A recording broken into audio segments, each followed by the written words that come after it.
esta imagen, ¿no? Aquí nos quedamos, ya la tenemos en su pantalla.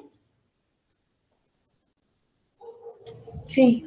Sí. Bueno, entonces fíjense, no tan solo la micropropagación, vean, aquí está, el término. No tan solo la micropropagación es una técnica ya particular o una aplicación práctica, así le llamamos también a cada una de estas aplicaciones prácticas del cultivo de tejidos vegetales o técnicas derivadas del cultivo de tejidos vegetales, como ustedes quieran, ¿verdad? Entonces, no solamente la micropropagación es una técnica derivada del cultivo de tejidos vegetales o una aplicación, ¿sí? Sino también significa, el término micropropagación significa que es la propagación de plantas, sí, pero que es por la ruta asexual. Es decir, que hacia acá, todo esto anaranjado, para nada está involucrada la unión sexual de gametos. O sea, para nada hubo fecundación del óvulo con el polen de las plantas y hubo producción de semillas, ¿no? Todo lo que pueda ocurrir es a partir de células del cuerpo de la planta o células somáticas, ¿verdad? Por ahí dicen que ¿qué? Soma igual a cuerpo. De ahí células somáticas, células del cuerpo de la planta. Por lo tanto, todas las células del cuerpo de la planta tienen la misma información genética. Y todas las células, o sea, todo lo que se pueda producir a partir de esas células va a tener la misma información genética. De ahí que se dice que por esta ruta de la propagación asexual, lo que se va a obtener son clones, plantas clonadas, igualitas entre ellas y igualitas a su mamá, es decir, igualitas a la planta madre de la cual se obtuvieron los explantes para ser cultivados. ¿Sí? ¿Hasta ahí estamos de acuerdo? De los clones, sí. Ok. Entonces, definiendo concretamente la micropropagación. Si yo uso el término micropropagación, ya estoy diciendo que es una técnica de propagación asexual de plantas a través de la técnica de cultivo de tejidos vegetales. ¿Sí se entendió? ¿Sí me entendieron? Sí. ¿Sí o sí? Sí. ¿Sí o no? Sí. Entonces, sí. Correcto. A ver, ¿quién me puede decir lo mismo con otras palabras? Si yo digo micropropagación, se dice, oye, ¿qué es micropropagación? Ahorita que están en casa y a lo mejor alguien esté oyendo, oye, ¿qué dijeron que era micropropagación? Y ustedes le contestan. A ver, ¿quién me dice? Que es una propagación de tejidos vegetales de tipo asexual. Ajá. Al tú decir por cultivo de tejidos vegetales, ya dijiste y que es asexual, ¿verdad? Entonces, el término micro muchas veces, y también involucra, porque sí es cierto, también involucra el hecho de que es en pequeño, ¿no? De que es porciones pequeñas de planta, en frascos pequeños, y al interior de un frasquito, en espacios pequeños, ¿verdad? De un cuarto de cultivo. Eso implica. Pero realmente al decir micro, o sea, el término micro como tal, indica que es por cultivo de tejidos vegetales, sin duda alguna. ¿Sí? Estaría correcto si yo dijera micropropagación de orquídeas,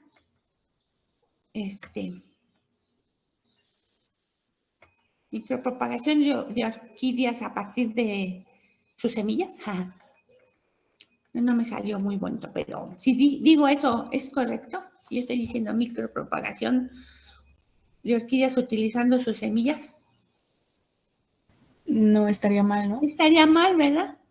¿Por qué no es micro? Porque no es asexual el asunto. Estamos en el lado sexual. Lo correcto sería propagación sexual de orquídeas utilizando el cultivo de tejidos vegetales. O propagación sexual de orquídeas, propagación in vitro de orquídeas, utilizando sus semillas. O sea, si usan el término semillas, es que estamos de este lado. Si usan embriones, porque también se siembran nada más los embriones, estaríamos de este lado. Entonces, para que sea micro, debe ser asexual y debe ser por cultivo de tejidos. ¿Estamos? Y vean, todavía de aquí hay muchas maneras de cómo se puede lograr el asunto.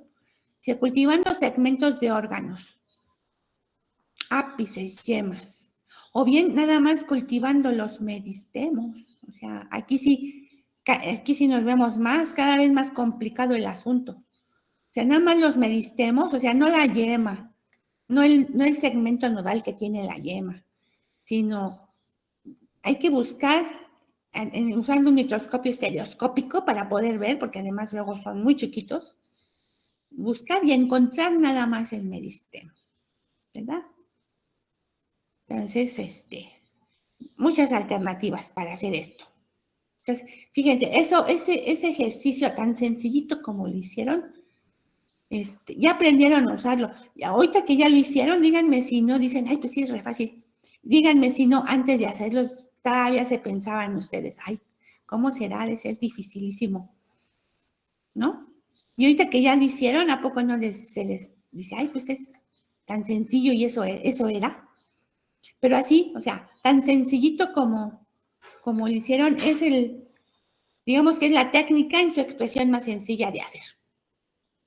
Ya en un procedimiento estandarizado. O sea, no es lo mismo ya usar un procedimiento estandarizado que ponerse a experimentar para definir cada una de las etapas. ¿Estamos? ¿Sí? Sí. Sí. Ok. Miren, este está bien fácil porque este es un nudo de un segmento nodal de una planta de tabaco en un tratamiento hormonal. Y acá es otro nudo, claro, igual de una planta de tabaco en otro tratamiento hormonal. Entonces, vean, en un tratamiento lo que produjo es el desarrollo de la yema. Realmente esto es lo que esperaríamos que ocurriera con sus plantitas que ustedes pusieron. No pinta. ¿Verdad? Que la yema que está en ese nudo, o las yemitas, porque a veces son dos, se desarrollen y nos formen la plantita.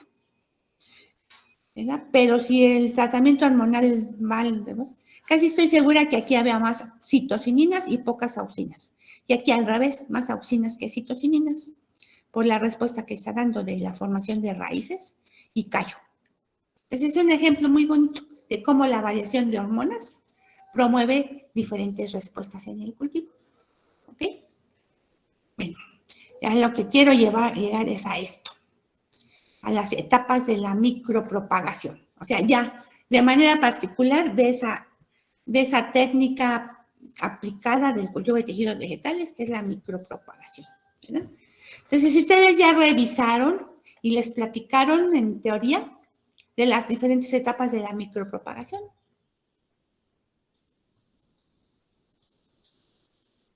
Sí, ya las vimos. Sí, ¿verdad? Entonces, ya hablaron de esa etapa 0. Vean, importantísima, la elección de la planta madre élite. Después la etapa 1, ustedes hicieron la etapa 1 en sus cultivos.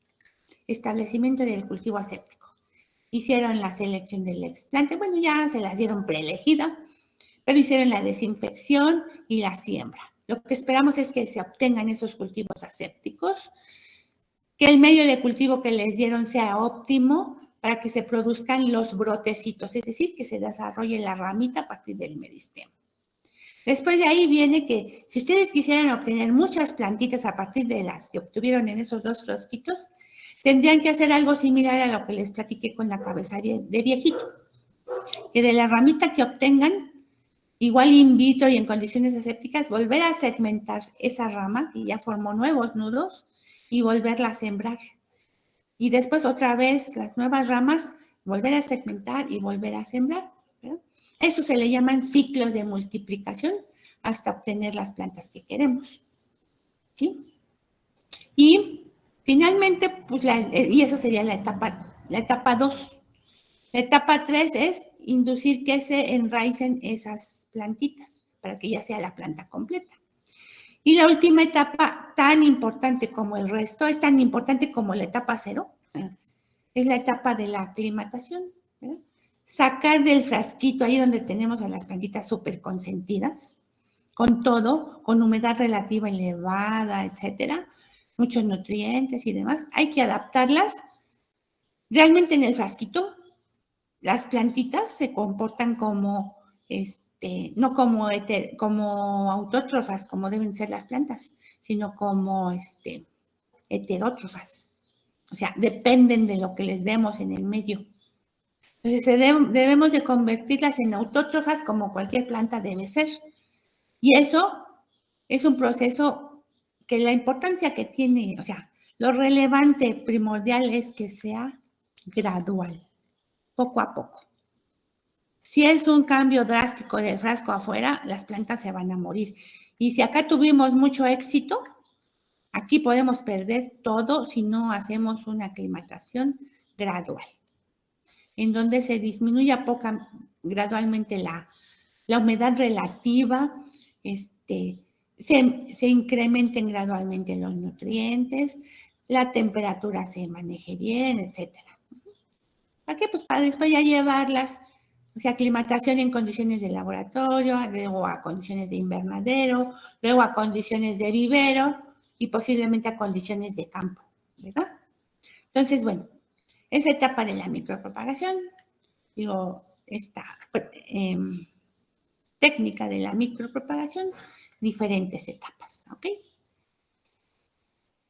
Y bueno, aquí un ejemplo de violeta africana, la que les platicaba. Se usan explantes de hoja, la planta madre muy bien cuidada y la elegimos en este caso. Tenemos estas plantas con multitud de flores. La violeta africana es apreciada tanto por su follaje, pero más por sus florecitas que produce. Son matitas pequeñas, son ornamentales, plantitas de interior. Y se eligen las hojas, explantes de hoja y producen multitud de plantitas. ¿Sí? Casi que de cada hoja unas 300, 400 plantas se pueden producir. ¿Verdad? En diferentes momentos. Aquí ya están en la etapa para poder salir y aquí están en la etapa de la aclimatación en charolitas. La aclimatación puede ser muy sencilla en nuestro laboratorio, desde una charolita de plástico con su tapita para mantener esa humedad relativa al interior e irla disminuyendo poco a poco. O en una macetita que a veces puede ser un vasito de unicel cubierto con una bolsita transparente. En los laboratorios comerciales, invernaderos comerciales, pues lo que harán es tener sus invernaderos propios para la aclimatación, donde tienen riego por nebulización y controlado automáticamente para que cada cierto tiempo se nebulice y la humedad relativa se mantenga al porcentaje que deseen, ¿no? Aquí están, miren, un vasito cubriendo, la bolsita, la charolita. O sea, nosotros somos bien ingeniosos. ¿Ok? ¿Hasta aquí todo bien? Sí. Conste. Ocultar.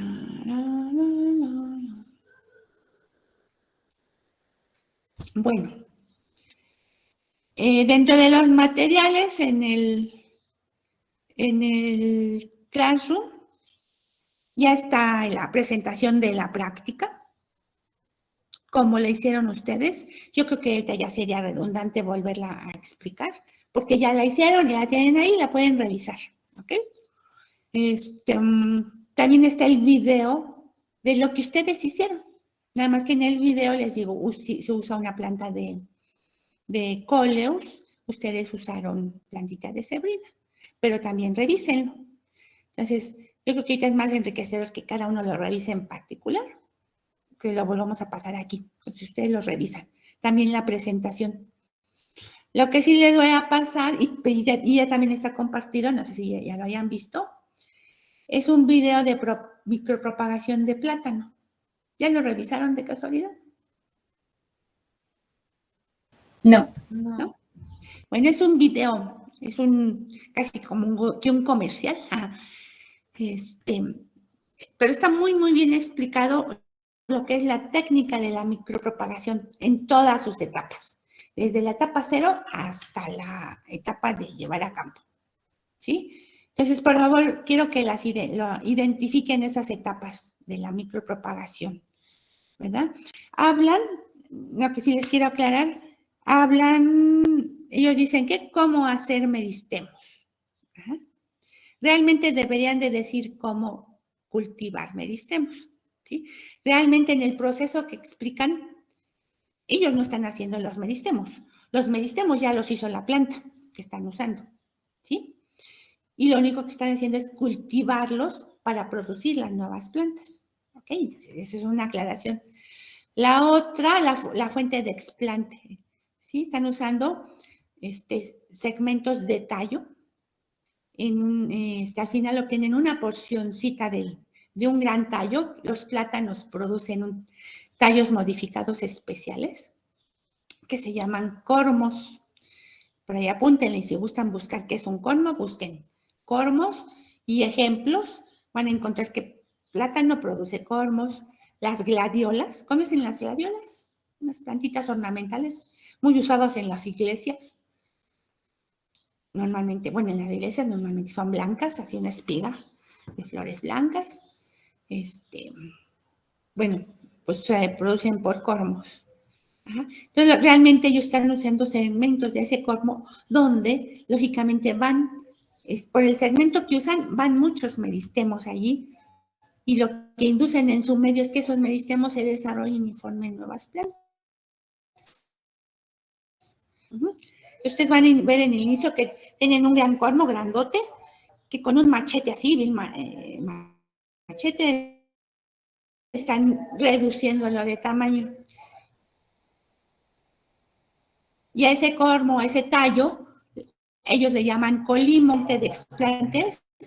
Son tallos modificados, que son los cormos, que reducen en tamaño para usar solamente una porción y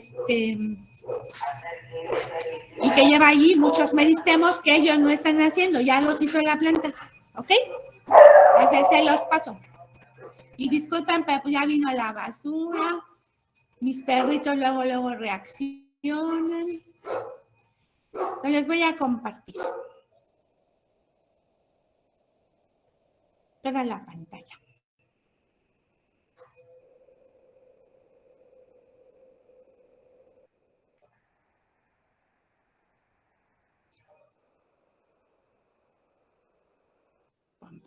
Y después lo veo más de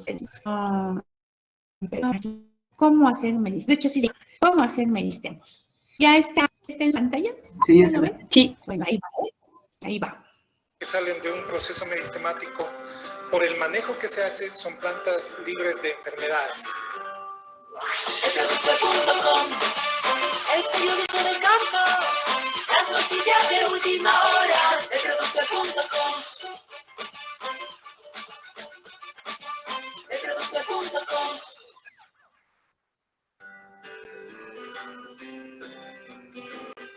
Los meristemos son un método de multiplicación de material vegetal que permite obtener los mejores clones de variedades reconocidas de banano. El paso por el laboratorio permite producir plantas garantizadas tanto por su fitosanidad como uniformidad. Plantum Lab se dedica a la multiplicación de plantas de banano y plátano. Los meristemas vienen inicialmente nosotros seleccionamos plantas en campo, plantas que tengan un buen fenotipo, una buena forma, que sean buenas productoras, que esté certificado de 3 años así con integridad, élite. Las mejores plantas, nosotros sacamos una cepa, un colín, y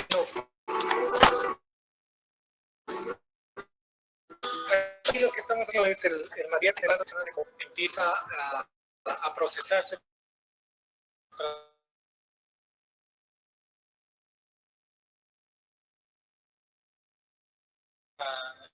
pues como ustedes ven, lo que viene número uno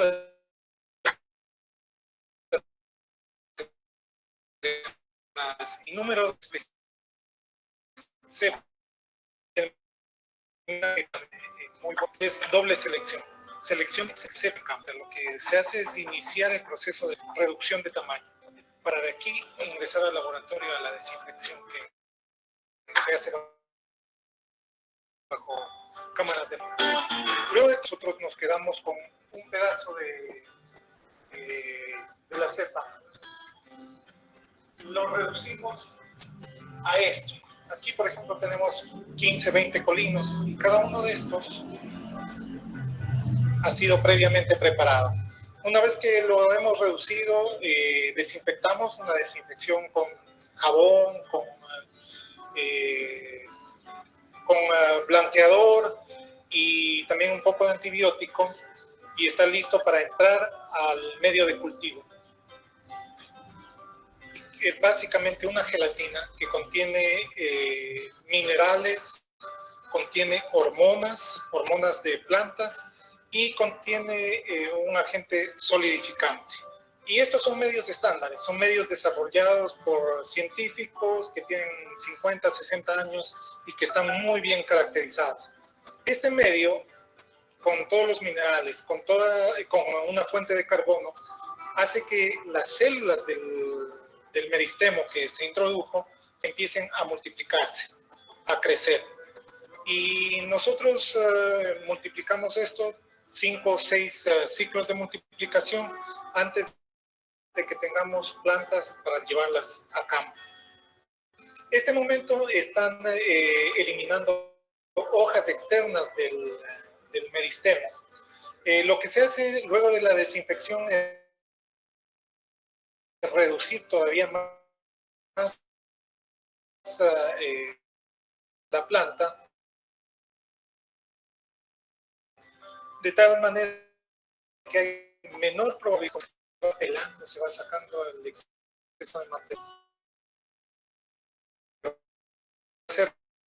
Toma un mes hasta que empieza a brotar, empiezan a salir plantitas a partir de eso. Luego de un mes, las plantitas que han salido se parten y se vuelven a multiplicar. Y ese proceso de multiplicación sale acá. Uno de estos meristemos va a producir entre 300 y 400 plantas hijas. En número uno, este material viene de plantas élite, entonces lo que va a obtener el productor son plantas de banano que genéticamente van a conformarse con el tipo y que van a ser buenas productoras. Número dos, las plantas que salen de un proceso meristemático, por el manejo que se hace, son plantas libres de enfermedades. Y hablamos de que si usted siembra una planta meristemática no va a tener problemas ni de enfermedades ni de meristemos. Nosotros trabajamos en banano y estamos trabajando también en plátano. Estamos multiplicando dominico, artón y también barraganete en plátano. Este material, a pesar de que es genéticamente superior, no va a producir bien si el agricultor no hace su preparación en forma adecuada. Y como digo, acá en Ecuador tenemos muchísima experiencia desde ese punto de trabajo. Luego de 5, 6 ciclos de multiplicación, nosotros lo que logramos es este producto. Ustedes pueden visualizar las plantas. Y estas plantitas están casi listas para salir a campo. Tienen 6-7 meses desde la fase anterior que vimos de introducción de los meristemas. Como ven, ya tenemos plantitas formadas, plantitas con raíces, plantitas con hojas que están listas para salir. Las plantas que han cruzado por el laboratorio pasan a esta primera fase, que es la fase de invernadero, donde se las transfiere de la gelatina del agar a un sustrato nutritivo donde se enraizan y empieza el crecimiento, que es lo que estamos viendo acá. Aquí pasan 6 semanas. Luego de 6 semanas van al vivero, a fundas plásticas con sustrato, que es básicamente cascarilla y arena y nutrientes. Y en el vivero pasan 8 semanas. Entonces, 6 semanas acá, más 8 semanas de vivero, son 14 semanas que las plantas están listas para irse a campo, para ser sembradas por el agricultor. Regularmente un colino, una cepa que ingresa al laboratorio da 400 plantas hijas en un periodo de 6 a 7 meses. Hasta aquí nuestro video de cómo...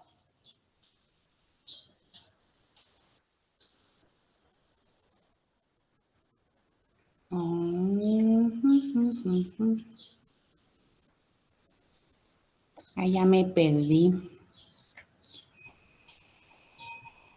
Aquí estoy. Ahí andaba perdida en todas mis pestañas, perdón. ¿Cómo ven, chicos? ¿Identificaron todas las etapas de la micropropagación aquí en la propagación de plátano? Sí. Sí, ¿verdad? Bueno, ¿tienen alguna pregunta? Ya nada más para redondear con lo que van a hacer. Déjenme ver. Para su informe. Ay, ya perdí.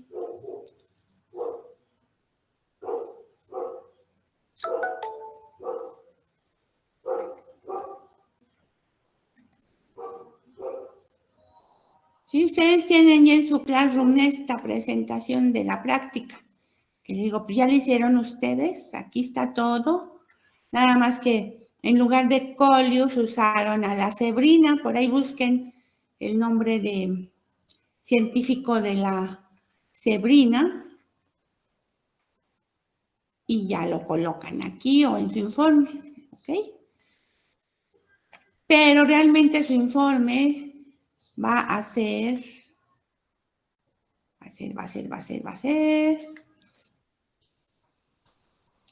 Aquí, por ejemplo, iba el video, como está en PDF, pues no lo pueden reproducir, pero por eso les compartí en un documento de Word, les compartí las ligas, tanto de del plátano como del video de la práctica, y no sé si había otros por ahí interesantes, si los quieren revisar.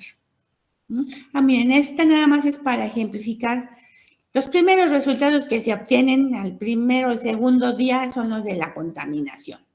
A los 8 días o 15 que seguramente ustedes van a revisar, seguramente van a encontrar algo así. No se desilusionen, es parte del proceso, ¿verdad? Y eso es casi que hasta lógico que obtengan ¿por qué? Por la falta de destreza, porque es la primera vez que lo hacen, porque la técnica de desinfección no está aprobada para cebrina, pero no le digan a nadie, por favor, que yo lo dije ni lo vayan a poner por escrito, porque me comprometen.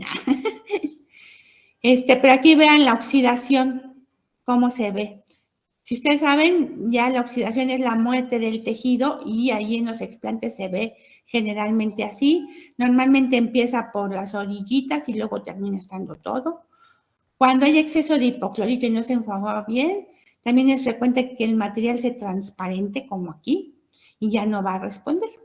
Y bueno, lo que deseamos que ocurra es esto, ¿verdad? Que se mantengan sin contaminación, sin oxidación y que respondan, ¿sí?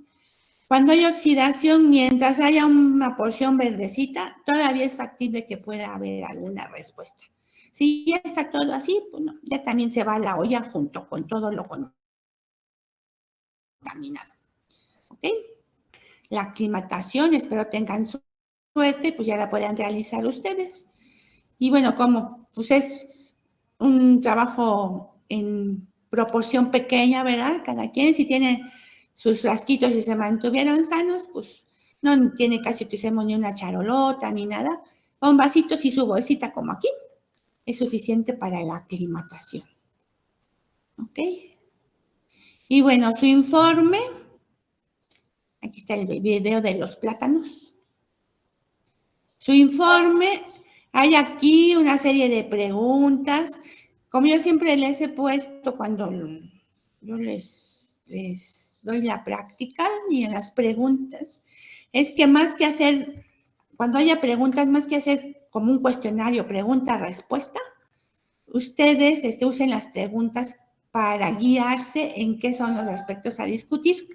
Y bueno, aquí para su informe lo que les estamos pidiendo es que ustedes primero piensen en una plantita que les guste, que les interese. Y sobre esa plantita busquen algún artículo científico relacionado con la micropropagación. ¿Sí?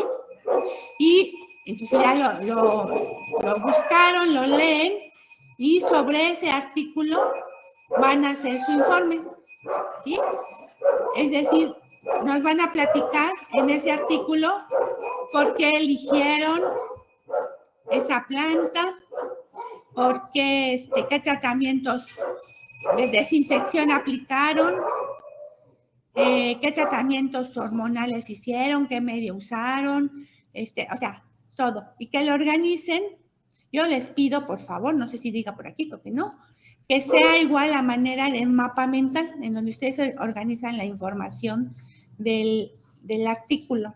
Si es de micropropagación y pueden identificar las etapas de la micropropagación, pues las identifican y lo plasman en su informe, ¿sí? Eso sugiero que sea en una presentación, para que en una diapositiva sea su carátula, otra diapositiva sea su mapita mental y otra diapositiva sea una leve conclusión hecha por ustedes, tanto del artículo como de su práctica, así que su experiencia en el laboratorio, ¿sí? Que la platiquen en esa discusión muy leve, de allí mismo nada más de lo que abarque su diapositiva y en la misma diapositiva su conclusión, ¿sí? Muy concreto. Y bueno, lógicamente mínimo una referencia bibliográfica que sea la referencia completa del artículo que están revisando. ¿Sale? ¿Entendido cómo va a ser su informe? Sí. Sí. Bueno. Y pues, ¿qué fecha puse? Pues como ya es la segunda sesión de este ejercicio, creo que lo puse para de hoy en 8, ¿verdad? ¿Su informe? ¿O lo puse para después? Bueno, ahí lo checan. ¿Verdad? Tienen tiempo de realizarlo. Está para el 7 de abril. ¿Para cuándo? Para el 7 de abril. Ah, ok. Bueno, pues tienen tiempo de realizarlo con calma. Si piensen, sobre todo piensen en una plantita que a ustedes les provoque algún interés y sobre ella busquen su artículo, seguramente van a encontrar, o sea, hay un montonal de información al respecto. Este cultivo de tejidos ha tenido mucho éxito desde que se descubrieron las hormonas. De antes ya lo empezaban a trabajar y los primeros pininos por ahí, a fines de los 1800. A principios de los 1900 y siguieron, pero pues más bien iban con la cuestión de los nutrientes, los compuestos orgánicos. Pero ya después por ahí un poquito antes de 1950, 1958, que empezaron a descubrir a las hormonas, fue cuando el cultivo de tejidos se desencadenó porque empezaron a tener éxito en los cultivos. Y entonces empezó a haber mucha información, muchos artículos científicos y demás. Y hay mucha información al respecto. ¿Sí? Es muy exitosa. ¿Verdad? Tiene muchas bondades para la propagación, muchas ventajas. Pero bueno, dentro de todo, yo creo que ya les mencionaron una de sus principales desventajas, que sigue siendo una técnica de ensayo y error. ¿Sí? Significa que hay que experimentar con todas las etapas y de esa experimentación elegir lo mejor y luego volver a experimentar para optimizar. Y así en cada una de sus etapas. ¿Ok? Entonces, seguramente que si piensan en alguna plantita que les interese y buscan sobre ella, van a encontrar. ¿Sale? Y de ahí de lado, si les llamó la atención el comentario de las rosas negras y las rosas azules, pues busquen algo igual, y igual encuentran. ¿Sale? Sí. ¿Tienen algún comentario, pregunta? No, todo bien, maestra. No hay ningún problema con que ustedes ya revisen la presentación de la práctica. Les digo, ya la hicieron, ya nada más al revisar, pues es que van a confirmar lo que ya hicieron, ¿verdad? Ver el video dura como 4 minutitos, el video de lo que ustedes hicieron, pero en video y con folios. ¿Ok? ¿Y algún comentario, chicos? ¿Alguna inquietud al respecto y relacionado con el tema? No. ¿Hay alguna como medio de cultivo casero que se pueda hacer?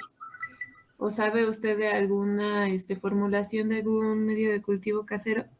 Sí, y si no me equivoco, dentro de los videos que les comparto en ese documento de Word, hay medios caseros. Ustedes incluso pongan en el Google medios caseros para cultivo in vitro y van a encontrar un montón. Pero ¿cuál les puedo recomendar para que no se hagan mucho bolas? ¿Ustedes han tomado rica agua de coco? Sí. ¿Sabían que el coco, ya cuando nos lo dan, cuando ya nos dan nada más la bolita café, luego ya en los mercados, si quieren nada más, le hacen un hoyo y nos lo dan con un popote. ¿Sabían que esa parte es la semilla del coco? Sí. Y por ahí adentro, pues anda el embrión. También sabían que esa rica agua de coco es el endospermo líquido de esa semilla de coco. ¿Se acuerdan del endospermo o de estos tejidos de almacenamiento de nutrientes para la semilla que le ayudan en la germinación? ¿Verdad? Sí. La semilla tiene esas sustancias de reserva, de previo las formó para durante la germinación tener éxito, mayor éxito, ¿verdad? Tiene nutrientes para durante la germinación no padecer. Entonces, la semilla de coco igual, nada más que su endospermo es líquido, lo cual quiere decir que el agua de coco es alta en nutrientes. Y no nada más alta en nutrientes en general, también tiene hormonas y son citocininas. Entonces, ya un medio casero rápido es utilizando el agua de un coco. Ajá, ya tiene citocininas. ¿A qué concentración? Pues quién sabe, va a depender del coco, de muchas cosas. Ajá, y lo único que si quieren hacer es usarla como tal y adicionarle un agente gelificante que para hacer casero pues no van a tener ni agar ni ningún gelificante de los que usamos en cultivo in vitro. Pueden usar un poquito de grenetina como hacer una gelatina, ¿sí?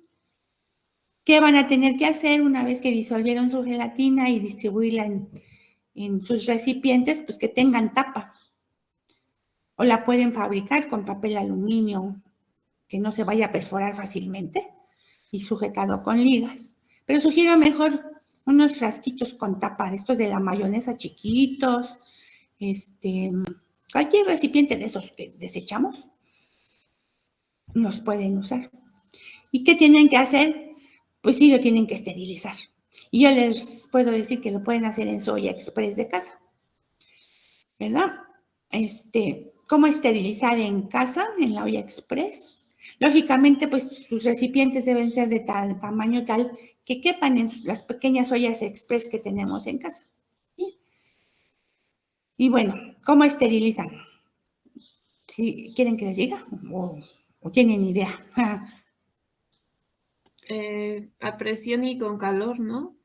Ajá, o sea, ahí logramos también presión. Lo que pasa es que nuestras ollas express en casa que no tienen un medidor de presión ni de temperatura. Como tienen otras ollas express ya más grandes, como la que tenemos en el laboratorio, tenemos una olla express común y corriente, Nada más que es de las grandotas que tienen su presión su medidor de presión y de temperatura. En las de la casa no. Pero entonces, miren, les voy a decir, pongan mucha atención, ¿eh? Hagan de cuenta, hicieron unos 10 frasquitos de Gerber. Si usan las mismas tapas de un frasco Gerber, les sugiero que aparte las sujeten con una buena porción de papel aluminio y una liga, porque las tapas de los frascos Gerber con el calor como que se aflojan y entonces tendrían riesgo de contaminación cuando saquen sus frasquitos, ¿ok? Entonces, primero, pues una cantidad de frasquitos y de un tamaño tal que quepan en su ollita express. Entonces, a su olla express, si tienen esa base que tienen las ollas que tienen una rejilla abajo para que nada más, para cocer las cosas al vapor, pues se la ponen y nada más llenan de agua hasta la rejilla, que son como unos 5 centímetros de altura de agua. Si no tienen la rejilla, pues no importa, van a poner sus frasquitos dentro del agua, pero que no sea mucha agua, o sea, unos 3, 4 centímetros de agua de la base de la olla hacia arriba, ¿ok? Meten sus frasquitos bien tapados, cierran su olla y la ponen al fuego. En el momento que empieza a salir el vapor por la válvula, colocan la válvula. ¿Verdad? Primero hay que dejar salir vapor. Y la recomendación aquí, igual cuando cocina, es fuego y salga todo el... ¿Para qué? Para favorecer que al interior de la olla solamente quede vapor de agua. ¿Cuándo sabemos eso? Cuando la columna de vapor que sale por la válvula está continua, ¿sí? Y no se interrumpe. Entonces, o simplemente damos un minutito o 2 para que salga todo el aire y solamente quede vapor de agua al interior de la olla. Colocan la válvula, ¿sí? ¿Qué va a pasar? Que la presión y la temperatura van a empezar a subir, ¿sí? ¿Cuál es el momento crítico para poder tomar tiempo y una buena esterilización? Ese es, en el caso de la casa, en el laboratorio, pues es observar el medidor y ver cuando la presión llegue a la presión adecuada, que son 1 kilogramo sobre centímetro cuadrado, y la temperatura 121 grados centígrados. En la casa no lo vamos a poder ver, pero sí vamos a poder escuchar, ¿sí? Entonces, en el momento que su olla express, que está haciendo un ruidito así como siseo, en el momento en que empieza a hacer una escandalera así porque ya llegó una presión bien loca, ¿verdad? En ese momento bajan el fuego a que se mantenga el calor allí, pero bajito, y empiezan a contar tiempo. 10 minutitos. ¿Sí? Ya cuando, les digo, en el momento en que empezó a hacer escandalera la olla, bajan el fuego y cuentan 10 minutos. Y a los 10 minutos apagan su olla. Y la van a dejar enfriar ahí solita y por su propia voluntad. Nada de enfriarla, nada de quitarle la válvula ni nada. O sea, la válvula la van a quitar hasta que la ollita ya enfrió o está de lo suficientemente, aunque sea tibia, que ustedes la puedan tocar la olla y no se quemen. En ese momento pueden retirar la valvulita. Siempre hay que retirar la válvula antes. Nunca la retiren cuando todavía está caliente y con mucha presión. Pueden provocar un accidente, quemarse. Y ya. Si ya quitaron válvula, no pasó nada, abren su olla y ya sacan sus frasquitos. Y los dejan enfriar y que se solidifique. Y ya tienen su medio de cultivo casero. Y estéril y solidificado. Es un buen medio, les digo. Contiene nutrientes, que contiene el agua de coco, y contiene de por sí citocininas. ¿Ok? De acuerdo, maestra. Muchas gracias. Bueno, otro, la pueden enriquecer esa agüita de coco. Lleva lo que contiene son muchos compuestos orgánicos. La pueden enriquecer con un poquito de elementos inorgánicos. Si pueden disolver, por ahí una tabletita de multivitamínicos, por ejemplo, un Centrum, por decir marcas, un Centrum, una tabletita de Centrum, si tienen por ahí. Si ven, pues tiene un montón además de vitaminas, pues tiene muchos compuestos, muchos elementos minerales, ¿no? El Centrum tiene zinc, magnesio, no sé qué tanto. Pues por ahí, una tabletita de Centrum en su coco. Eso sí, muy importante, midan el volumen, aunque sea aproximado con el vaso de la licuadora, si no tienen con qué medir. Normalmente el vaso de la licuadora tiene medidas, pues digan, pues mínimo a medio litro de agua de coco le disolví una tableta de Centrum, ¿no? O sea, que tengan esos datos, aunque sean empíricos o muy aproximados, pues que tengan esos datos para después, igual y les resulta, pues lo puedan reproducir más o menos igual. ¿Ok? Sí, gracias. De nada. ¿Alguna otra preguntita? Ya se nos fue el tiempo. Creo que todo bien.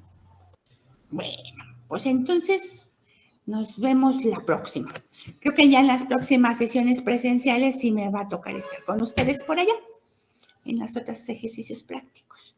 Y a alguien más de las maestras pues les tocará estar en línea. ¿Ok? Entonces espero que les haya sido provechosa la plática, que les haya complementado lo que ya vieron en laboratorio, que no haya sido muy redundante, y que bueno, les haya quedado claro. ¿Vale? Cualquier duda, si les surge después, pues nos la preguntan cuando haya oportunidad. ¿Vale? Sí, gracias. Bueno, pues que estén muy bien, cuídense mucho, síganse cuidando mucho. Gracias, maestra, igualmente. Gracias. Bye. Hasta luego. Bye, tú. Hasta luego.